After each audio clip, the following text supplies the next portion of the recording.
As you know, getting Swiss visa can take time. What kind of costs are we talking about here? So let's say for a master degree, 2 year, what will be the tuition fee? What will be the generic living expenses? For the entire program, initially when you come from India, trust me, you will have a heart attack when you buy a coffee. Right. And when you even buy eggs, you have a heart attack.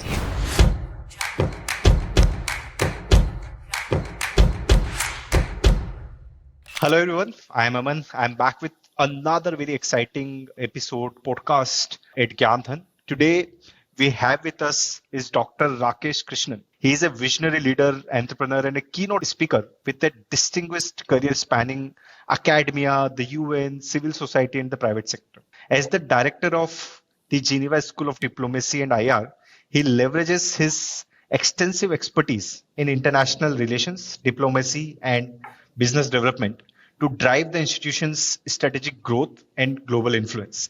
So today we are going to talk to Dr. Rakesh around what exactly is this diplomatic world is, what kind of student can study here or study specifically in the Geneva School of Diplomacy, what are the pros and cons. So in the next 30 minutes, you are going to learn a lot about a very offbeat career option for a lot many Indian students to study abroad. So let's start. First of all, a very thank you, Dr. Rakesh, for taking out time and speaking to us today.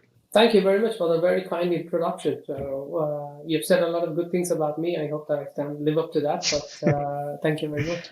So Rakesh, first I actually wanted to understand a bit about diplomacy. So what is diplomacy in general? And further, let's say somebody wants to do education in diplomacy. What is the typical career path for somebody who want to understand or want to study in diplomacy or get a degree in diplomacy? Okay. So first of all, what is diplomacy? That's a big question. Different people have different definitions or narratives. Some people think that meeting your presidents and prime ministers and clinking champagne glasses is diplomacy. For some people, it's going to the UN is diplomacy. For some people, taking UPSC exam in India is diplomacy. Right. All these answers are true.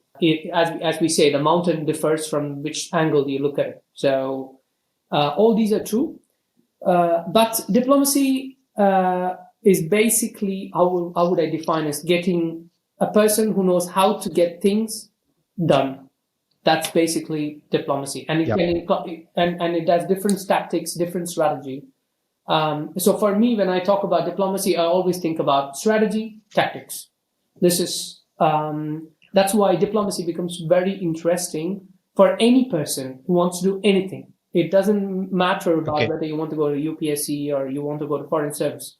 It has so much of transferable skills that you can go into business. I can talk further on it as to what students are doing, but you can go into business, you can go into entrepreneurship, you can be anything you want to. And as I was telling you a few minutes ago, diplomacy is about, it deals with everything. It's about policy making. It's about leading people in the right direction in all kinds of topics. So if you are an engineer, if you are a doctor, if you are an architect, if you are an IT specialist, you have scope to study diplomacy and ensure that you further go in that direction. So that's basically a little bit of sum up of what is diplomacy. Now, in terms of what do you need to do to become a diplomat? Or I would rather not use the word becoming diplomat, because then it streamlines it into one profession. I would rather want to talk about diplomacy, which is much wider. How will you enter diplomacy?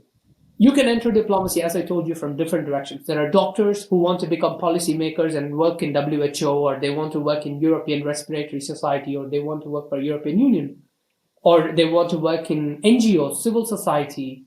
Then you can be a doctor. You can have a medical degree and still come and do the masters in international relations and then move on into policy making. So if you're an engineer, if you're an IT expert, you can still do that. But ideally, the entry point to diplomacy is always going to be international relations, a degree in international relations, a degree in international diplomacy is going to be, or international affairs. So these are three important degrees. I would say two important degrees: international relations, international affairs, And there are very less schools like us who specialize in core diplomacy. So if you can get a core diplomacy degree, great. So that will be the entry point to enter into this. So usually, thinking from the Indian student's perspective, uh, so usually people go for diplomacy courses after their 12th, or is it they do some degree here in India, BCom, BBA, or equivalent degree, and then go for masters in diplomacy? What's the usual trend? Both of them work. So example, if someone, a bachelor's degree is a learner's degree. That's the meaning in Latin of a bachelor's degree. It's a learning degree. So you're supposed to be learning. You're not supposed to be specializing in it. But some students do have this vision of, I want to be doing this, and they have super good clarity on what they want to do in life. Then they go straight to bachelor. The good thing about bachelor's is you have a very strong foundation, plus you get to meet a lot of people by studying in international relations. At the end of it, getting a job, getting a career is about knowing people. The times where you send in applications and you receive this letter saying you are recruited, great, is back in the 1970s and 80s movies. It doesn't exist anymore. So it's about knowing people, and that's what happens when you study in a bachelor's for 3 years. You get to know a lot of people. And then you go to Ivy League school to study whatever you want to, or you continue in GSD, and then you launch your career. You also have the other direction, which is we were talking about doctors, engineers, commerce students, accountancy, business students, who then have the clarity of, okay, this I want, but I want an international career. I don't want to restrict myself to the local market. Then they go on to study international relations, and they go on to launch themselves in an international career. So both works, but it depends on which stage you are in. Makes sense. So how many specialized diplomacy schools are there in the world? And where does the Geneva School of Diplomacy stand? And how does it differ from all the other schools that are out there in general? Extremely good question. That's why I was telling you, you have to have a degree in international relations or international affairs. I put it purposefully there because there are a lot of international affairs, international relations degrees. Howard has it, Stanford has it, Fletcher, our partner, LSE, our partner, Georgetown, our partner. They all have these international affairs programs. But they focus on different aspects of it. Example, I don't know whether I can say it, but American universities, let's keep it general. American universities tend to very much focus on American foreign policy. They focus on bilateralism. But if you want to study multilateralism, you want to be more core, you want to go really big on international career, then you need to be in a place where it's going to be in demand. And Geneva, that's where Geneva becomes very attractive. So to answer your first question, there are very limited amount of diplomacy schools. Usually diplomacy, you have diplomatic schools by foreign ministries. But they train only their diplomats. Example, you go through UPSC exam, you get selected as IFS, and then you go through a training of diplomatic academy of your country. Or many of them are also sent to institutions like GSD for international trainings. We do a lot of trainings for diplomats. So that happens. But to have a diplomacy degree, higher secondary, you can count them in fingers, actually. And Geneva School of Diplomacy comes in the top because of what we have done. Now, your second question was why Geneva School of Diplomacy? How are we different? The first difference is where we are located. We are located in Geneva, the diplomatic capital of the world. I have gone through the journey, as I was telling you, I've gone through the journey of an Indian student who wants to go abroad. So I can speak from my own experience and my own mistakes. The biggest mistake that we make is go to a place to study a degree that is not going to be in demand in that country. If we do that, we are automatically eliminating ourselves from possibilities and opportunities. We sometimes follow brands, like we follow brands in everything, Dior, Louis Vuitton, whatever that is. We tend to follow brands, but what after that brand is something super important to know. That's why it's very, very important. One of the biggest advices when I go on lectures or speaking journeys and in many other countries, I always say, study something that is going to be in demand in the country that you're studying. That increases your possibility of success. So that your rate on investment is high. So GSD is in Geneva, the diplomatic capital of the world. So if you study diplomacy and you cannot get a job in Geneva after that, then I would seriously question what you want to become, because all the opportunities here are about not just about banks and chocolates and watches. It's also diplomacy. Yeah. So that is number one. Number two, I know that many universities do advertise themselves as practice-oriented, but we do not advertise as practice-oriented. It's part of our DNA. So whenever we brainstorm a new idea, the first thing that we do is how to make it practical. Yeah. So how do we do that? We make it practical by having practitioners teach you. So you're not going to be taught by just professors. Of course, they're professors and they're PhD degrees, but they're usually practitioners. They're people who are working and doing things that they are teaching. The second one is the class sizes are usually 15 students to 20 students maximum, which basically means that you are performing in the class every single day. You are learning by doing. So that is also something super important. And internships, they're part of the program. Most students are interning in some of the best institutions in the world. So you gain work experience. And as I was telling you, it's about who knows you. So what you're doing is basically going to these institutions, working, making sure that the manager is seeing your work. And if you do real good work, trust me, there is a lack of talent in Switzerland. The unemployment rate in Switzerland is 2%. Okay. So if you're really good, you should get a job. And what we try to do in GSD is make sure that we give you all the opportunities to become good. I always compare what we do to teaching swimming. We are going to give you a really nice Olympic-sized swimming pool. We are going to give you the training. We are going to show you how to flap. We are going to give you the swimming turns, and then we're going to train you, etc. After that, crossing the English Channel or crossing the Indian Ocean, whatever you want it to be, you have to do it.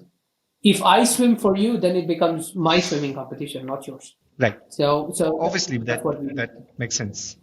So can you talk a little bit about what kind of job opportunities? Because you're saying that if you're studying at Geneva School of Diplomacy, if you can't get a job, then you did not do something right? So just for my understanding and the understanding of the people who are listening to us, what are the different career paths? Or if you can be more specific in terms of you can become for example, when you do engineering, you can become an engineer. The other is you can become a consultant. And there are different options that are very obvious to us, given how the society, how these options have been in abundance across the society that we live in today, especially in India. So for somebody who is graduating from Geneva School of Diplomacy, what are the different career options? Can you be more specific as well, that you can become this and this?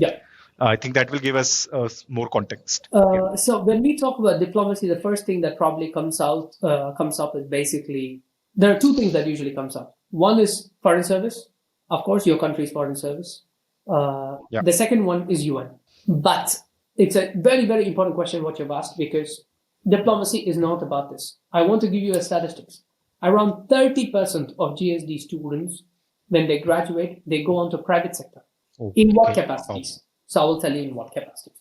One, they will go into consulting firms like PricewaterhouseCoopers, Deloitte, and then Merrill Lynch, etc. Why? Because you need people who know how to analyze, how to come to a conclusion, how have the right contacts, develop contacts, deal with governments. These are all very different. And international relations students go into those kind of sectors. They go into banks. They go into Nestle, big MNCs. The director of Uber for Europe is actually at the moment GSD alumni. The person who's in charge for acquiring weapons for NATO is at the moment a GSD alumni.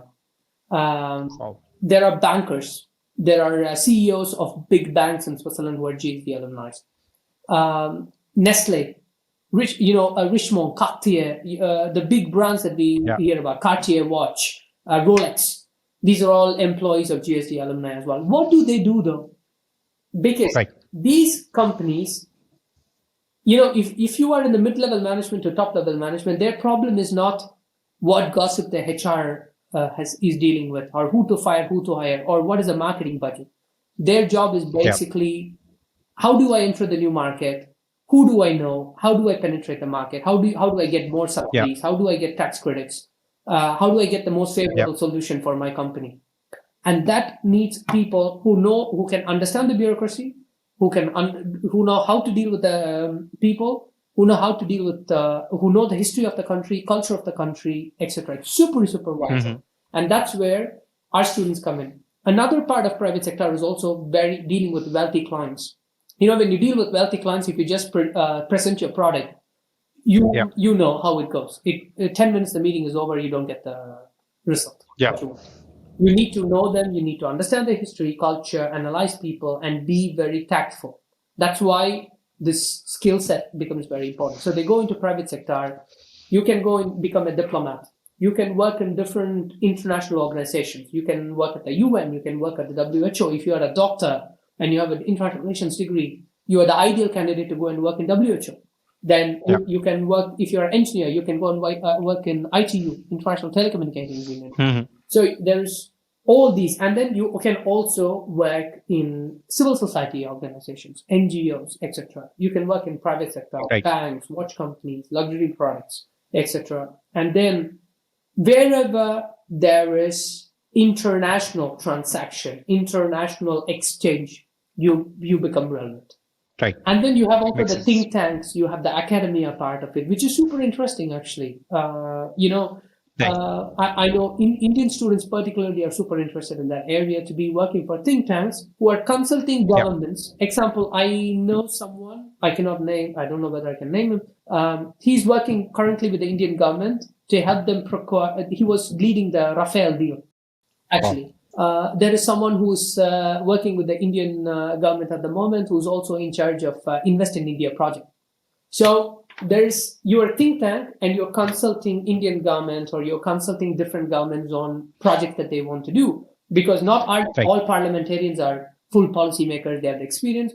Not all diplomats and bureaucrats have the experience to make decisions. So they go for private agencies or other agencies to help them with it. And it's super lucrative career actually. So you can go into several directions with a diplomacy degree. Makes sense. So now I think we have fairly established that how lucrative this option is, how lucrative is studying the diplomacy courses or getting a diplomacy degree, and in fact how lucrative is getting to Geneva School of Diplomacy. Who can come for this kind of education? What do you need in terms of what kind of people do you need? What are the eligibility criteria? How to get the admissions? When to get the admissions? If we can get some clarity in that direction as well. Okay. So we have several programs. So depending on that, the conditions, criteria has changed. One is the bachelor's degree. The second one is the master's in international relations degree. Then you have the executive degree and doctorate degree. Now, mainly let's focus on the bachelor's and master's. The bachelor's degree is for high school students when they finish the high school. What we do is a profile analysis. Most universities do that. So what we do is a profile analysis. And what is a profile analysis? Profile analysis is basically not only your grades. It's going to look at you as an entire person, what you want to do in life, whether you will be a good match for GSD and whether GSD is a good match for you. So we are going to rank based on that. So we need a person who has obviously good grades, at least 3.5 out of 4 GPA. I think in Indian standards, that would be around 75 percentage. I think that's what approximate. So that's what you need. This is qualification as minimum criteria. Doesn't mean that it guarantees admissions, but if you are 75, if you have at least 75% grade, you can apply. You need a good CV. And what is a good CV? A good CV that explains not only your grades, but also the activities that you've been doing, like internships, volunteerships, papers you presented, model United Nations, model law moot courts, activities that you've done, sports, co-curricular activities, everything counts. So everything gets grades. Then we need a motivation letter. Then we need recommendation letters as well. And then the most important is IELTS. You need at least 6.5 out of 9. TOEFL, I have to check the exact, but 6.5. We need a C1 in language skills. If you have all this, you can apply for bachelor's. For master's, it's 3.5 again, grade-wise. Again, it's a profile analysis. It will be a little bit more stringent because we expect you to have a little bit more exposure in terms of what you have done. You have a bachelor's degree. So what have you done in the bachelor's degree? Have you presented papers? Have you attended conferences? Have you some experience? Always matters. All this is analyzed. We grade you, and based on the grade, we rank you, and based on the rank, you get admitted. So this is basically how that goes, how the admission process goes. And what are the timelines? So we have two intakes. So I'm assuming we have two intakes. One is September, another one is February. So September being the fall intake and February being the spring intake. I ideally advise every student to apply at least 3 months before the intake. So if it's September, I would say June. If it's February, I would say November. Why is that? Because, as you know, getting Swiss visa can take time. We need preparation to do. Of course, we are going to support you, and our team is going to help you out with it. But still, it's a longer process compared to many other countries. So you need at least 3 months to do that. So you need to have that in mind. Also, that the decision on your admissions is based on when the admissions committee meeting is. And sometimes it's held every 2 weeks, sometimes it's held every month. So if you skip 1 month, then the decision will come only after a month. So ideally, you should do at least 3 months before. And what kind of costs are we talking about here? So let's say for a master degree, 2 year, what will be the tuition fee? What will be the generic living expenses for typical Indian students? The master's degree is 1.5 years. It's not 2. So it's 1.5 years, 1 to 1.5 years. Because 1 year, because if a student really wants to finish it in a year, they can finish it. Got it. Example, there are princesses studying here. They already have everything set up. They just need to finish the degree and go back and take it over. Then they finish it in a year. But if someone wants to spend their time doing research on thesis, they want to do more internships, etc., then they can take the extra time, 6 months, and do their internships, additional internships. So that's 1 to 1.5 years there. The cost is 40,000 Swiss francs for the entire program. And per month for expenses, I would strongly recommend you to have at least 1,500 Swiss francs. If you calculate and you convert it to Indian rupees, it is fairly on the expensive side. So somewhere around 55 to 60 lakh rupees is what I can guess. Exactly. If you have 50 to 55 lakh, I think you're safe. Got it. So the thing is that it's fairly on the expensive side because, one, you're coming to one of the most expensive countries in the world. And Geneva being second, I think, fairly in the top 5 most expensive cities in the world. Initially, when you come from India, trust me, you will have a heart attack when you buy a coffee. And when you even buy eggs, you have heart attacks. But then let's not forget one thing I keep repeating several times. Yes, you can get a degree, similar degree in another country, in a European country for much, much, much cheaper. But I guarantee you that getting a job is going to be very difficult, or you're going to be working in McDonald's, making very little money, which basically means it's going to take a lot more time to get back the money. The good thing about Switzerland is, of course, it costs you 40 lakh, 50 lakh rupees for the degree, but the return on investment, talking from a very Indian mathematical way, it's much higher. Why? It is the most expensive country in the world, but at the same time, it's also the most paid country in the world. So if you get a job, hopefully, if you do everything right, you should, then you should be able to get back or make the money back very quickly. Actually, I will tell you my case. I took a bank loan. I came here. I studied. And actually, in the first year after my graduation, I got the job straight away after 6 months after I graduated. And after 6 months, I started working.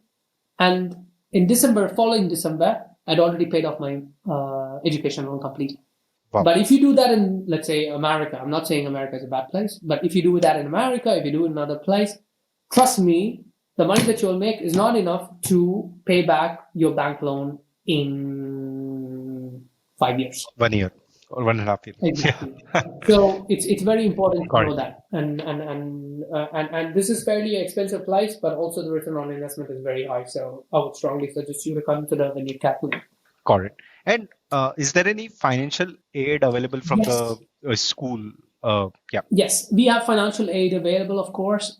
We have the Academic Excellence Scholarship, which is something, if you want to apply for that, I would recommend you to even apply 5 months in advance from the intake, because it's a very in-demand scholarship. It goes very fast. Yeah. The Academic Excellence Scholarship, you need at least 3.5, of course, GPA. But I'm saying, again, this is at least. Doesn't mean if you get 3.5, you'll get it. You just qualify for it. You need, and then again, we do a profile analysis, and based on that, if you get it, you get a 50% discount on your tuition fee. So that straight away reduces. That's a lot. Exactly. Yeah. Yeah. Then you have another one, which is needs-based scholarship. It's from 10% to 30%. You need 3 GPA, fairly a little bit more easier, but it's more based on financial circumstances. You need to prove that there's a financial circumstances that you cannot afford, but you're a good student. The difference in diplomacy is that a student sometimes has 3.2, 3.3 GPA, but they're excellent work experience. They have excellent paper writing. So we can't judge a person just based on their GPA. So we tend to do the profile analysis, and based on that, they can get anywhere between 10 to 30% off, which also wipes out a big chunk. So these are two scholarships that they can. Okay. So one thing I'm still not very clear about. So before that, how many students from India come for such education to Geneva School of Diplomacy every year? What is that number? Initially, 10 years ago, it was much lesser. Thanks to because there was no exposure, basically. I always joke about it with my friends or other colleagues as well. When I wanted to study, because obviously, if you don't become an engineer, doctor, lawyer, or a teacher, you are a failure in India. Yeah. So when I chose diplomacy, I remember my parents who have an entrepreneurial background asking me, like, why do you want to do a diploma? And I was like, no, I want to do diplomacy. And thank God I had Dr. Tharu to show at that time. I was like, that's what he does. Like, that's what I want to become. And then it was easier for them to understand. That was 10 years ago. Now there's a lot more exposure to students. They know a lot more. So it's much more easier for students to come into this field. Around, I would say in percentages, because I don't know exact numbers, but ideally, we will not have more than 20% of our student body represented by a single country to keep up.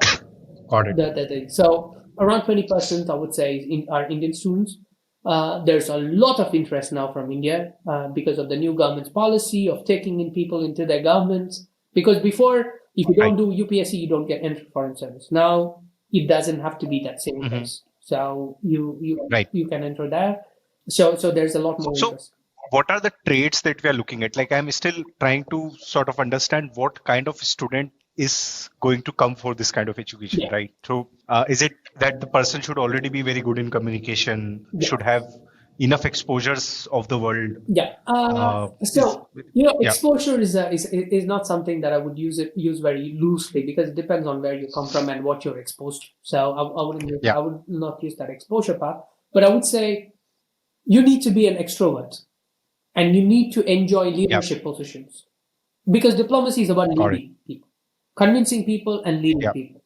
And that's why private sector organizations are going more and more for students with this background, because they're natural leaders. They know that they don't have to be investing in that area. So you need to be enjoying leadership positions. You need to be enjoying leading people. That is number one trait. Number two, you need to enjoy communication. So if you're a person who likes to sit behind and not be bothered by professors, then probably this is not a place. We still have students who come like that. Trust me, in 6 months, we break their shells and they come out well, but not every time are you successful. So you need to be having extrovert personality. You need to enjoy communication. You need to enjoy leadership roles. You need to enjoy people, leading people. This is something super. And the most important trait is you really need to be a caring person. Because at the end of it, when you get a job, every decision, your job is going to be basically making decisions every day. And if that's the case, every decision that you make is going to affect thousands and thousands of people. So if you're not a genuinely caring person, the novelty of clinking glasses with prime ministers or foreign ministers will go away in 2 years, 3 years. Yeah. So you need to be enjoying that, and for that you need a purpose, and for that purpose you need to be a caring person who likes to give back to people. If you enjoy that, then I think you are the right profile. So, okay, can I assume or can I suggest that, let's say, people who were preparing for IAS in India, many students just after their bachelor's choose that option, and if they are not able to crack it, then this is an exit option for them, exactly, where they can enjoy a similar kind of a work profile that they were more prestigious, actually preparing for. Yeah. Okay. I think I got the idea. Yeah. It's for if you tried for UPSC, but that's been there for a long time. What I want to say is, you don't have to even go that way. If you're not, if you just want an international career, make yourself different, make yourself more attractive to companies. Because I was recently in India, and one of the university professors was saying, if you don't have an MBA, you don't get a girl anymore to marry nowadays. So everyone has an MBA, and we were joking, and we were laughing about it. The most important thing now is to differentiate yourself. What more than just the normal that you can bring to the table? And I think diplomacy is a really good addition to that. I think I have many questions, but unfortunately we are out of time. So thanks a lot, Dr. Rakesh. I think I have learned a lot, a very good understanding of Geneva School of Diplomacy, when and how students should go to it. And this is a career option. I will actually talk about it more often now when I am talking to students in general. I also actually like to thank Nxt Step Overseas, who have been instrumental in setting this conversations up. I believe that they are one of the gateway to get admission to Geneva School of Diplomacy. So any students looking for, let's say, an admission, they can get their help and get into it. Just before we end it, if you have to give, tip in one word, or if just one word advice to the students who want to be doing something in this direction in the world of diplomacy, what it would be? Passionate. Be passionate. Passion. Be passionate about what you want to do, and be focused. It's two words actually. So if you're passionate and you're focused, I've never seen someone fail, because I want to tell you something super important. The competition that you face in India is much more steeper than the competition that you will face in Geneva. Indian students are used to high pressure situations, so they fairly do well in Geneva. So I would strongly suggest you to think about it. Thank you very much for the time, Aman, and asking those wonderful questions. They're very, very important questions that I had when I was a student, actually. So thank you very much. Thanks, Nxt Step, for organizing it. Of course, they are one of the established pathways. They know exactly how the system works. It can be complicated, Switzerland. So a partner like Nxt Step can really do help you. I just want to end this by saying that during my times, diplomacy, international relations, international affairs used to be kind of an elitist thing. Oh, it's not for us. It's supposed to be for politicians' son and daughter. It's supposed to be a diplomat's son and daughter, CEO son and daughter. I want you to tell you, because I'm an example. I'm from a regular background. I have so many examples here of people from regular background with passion, with perseverance and focus, who have made it. So aim big, aim as big as you can, so that you can get to, as they say, aim for the Mars, aim for the sun, so that you can get to the moon. So try to aim big, and I wish everyone who's listening to this podcast good luck with whatever you choose. I hope that you do well, and I hope that you consider GSE as one of your paths to your success. So thank you very much. Thank you. Thanks a lot. Looking forward to the response to this podcast. Thank you. Lovely. Thank you very much, Amana.